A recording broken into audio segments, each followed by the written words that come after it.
Today I'm going to read you Task 3, Navigating in the Dark.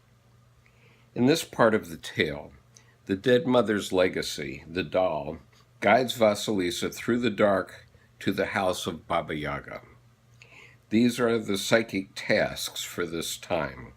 Consenting to venture into the locus of deep initiation, entering the forest, and beginning to experience the new and dangerous feeling, Newman, of being in one's intuitive power, learning to develop sensitivity as regards direction to the mysterious unconscious, and relying solely on one's inner senses. Learning the way back home to the wild mother, heeding the doll's directions, learning to feed intuition, feeding the doll. Letting the frail know-nothing maiden die even more, shifting power to the doll, that is, the intuition. Vasilisa's doll is from the provisions of the old wild mother. Dolls are one of the symbolic treasures of the instinctual nature. In Vasilisa's case, the doll represents Vidasita, a little instinctual life force that is both fierce and enduring. No matter what mess we are in, it lives out a life hidden within us. For centuries, humans have felt that dolls emanate both a holiness and a mana, an awesome and compelling prescience which acts upon persons, changing them spiritually. For instance, the mandrake root is praised for its resemblance to the human body, with arms and legs of root and a gnarl for a head, and is said to be charged with great spiritual power. Dolls are believed to be infused with life by their makers. They are used in rites, ritual, hoodoo, love spells, and mischief. They are used as markers of authority and talismans to remind one of one's own power. Museums through the world are filled to overflowing with idols and figurines made of clay and wood and metals. The figurines from Paleolithic and Neolithic times are dolls. Art galleries are filled with dolls. In modern art, Chagall's life-size gauze-wrapped mummies are dolls. Ethnic dolls fill railway gift shops and the gas stations on major interstates. Among royalty, dolls have been given as gifts since ancient times as tokens of goodwill.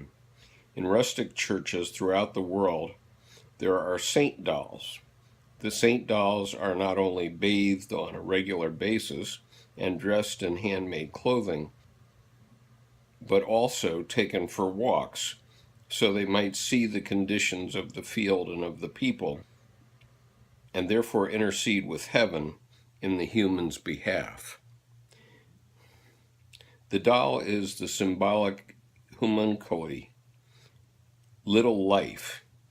It is the symbol of what lies buried in humans that is numinous. It is a small and glowing facsimile of the original self. Superficially, it is just a doll. But inversely, there is a little piece of soul that carries all the knowledge of the larger soul self.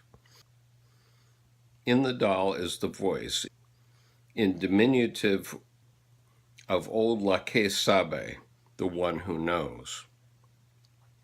The doll is related to the symbols of leprechaun, elf, pixie, fairy, and dwarf. In fairy tales, these represent a deep throb of wisdom within the culture of the psyche. They are those creatures which go on with the canny and interior work, who are tireless.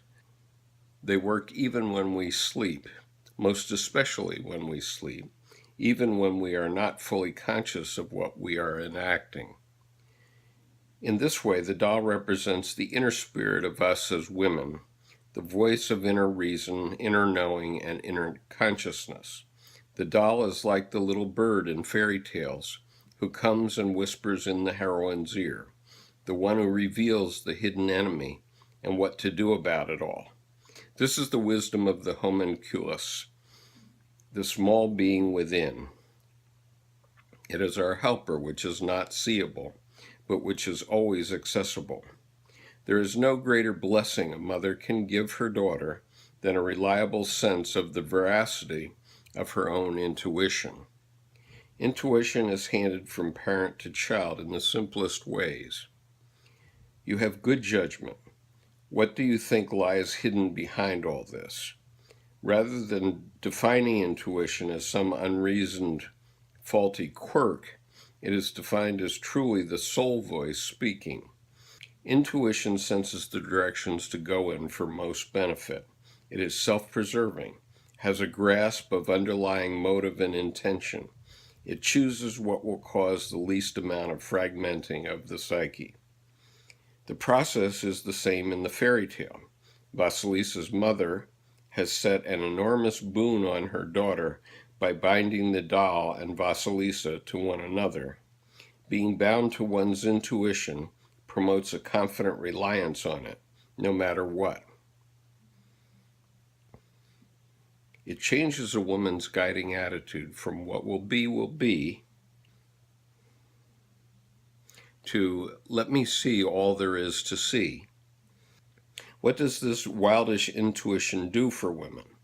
Like the wolf, intuition has claws that pry things open and pin things down. It has eyes that can see through the shields of persona.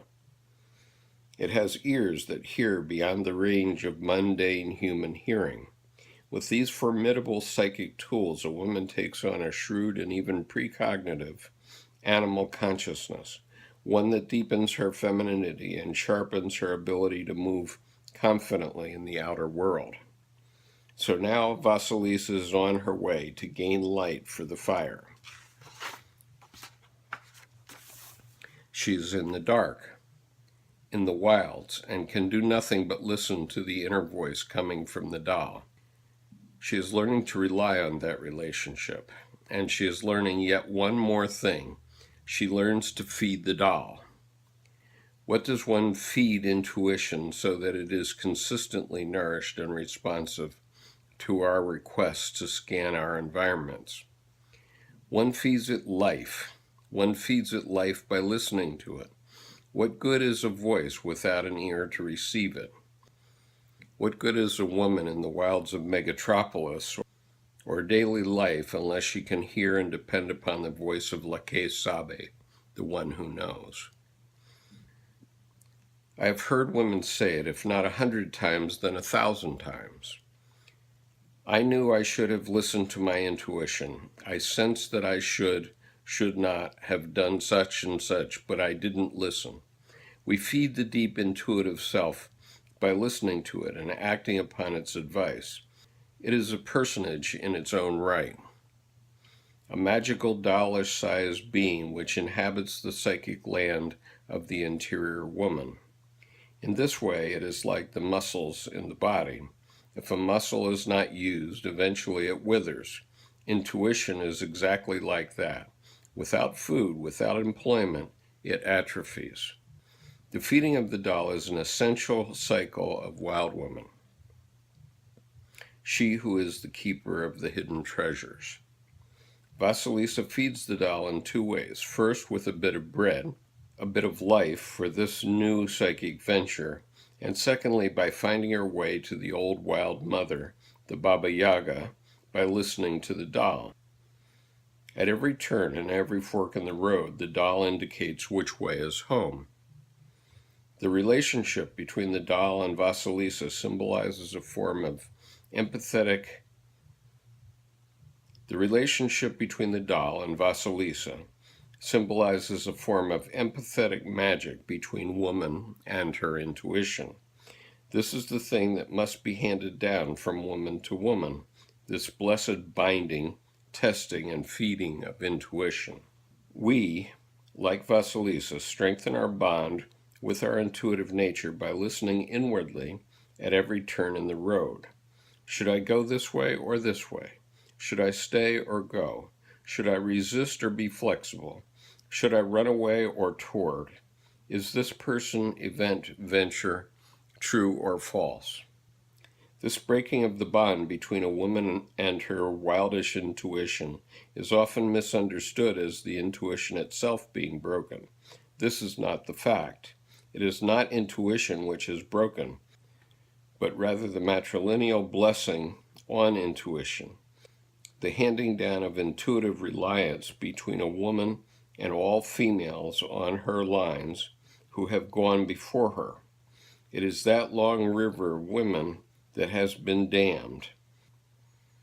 A woman's grasp of her intuitive wisdom may be weak as a result, but with exercise it will come back and become manifested. The dolls serve as talismans. Talismans are reminders of what is felt but not seen, what is so but is not immediately obvious. The talismanic numen of the doll is that it reminds us, tells us, sees ahead for us. This intuitive function belongs to all women. It is a massive and fundamental receptivity. Not receptivity as once touted in classical psychology, that is as a passive vessel, but receptivity as in possessing immediate access to a profound wisdom that reaches to women's very bones. Now, as I've read this, I want to remind you that both men and women have masculine and feminine attributes. So to the extent that this is written and directed toward women, men should remember that it can also apply to them. I'm a very intuitive man, and therefore a lot of this resonates with me, even though I'm a man. So in Jungian psychology, when we're talking about something that is feminine, it still can be in men, and something that is masculine can still be found in women. Thank you, and tomorrow I'll work on task 4.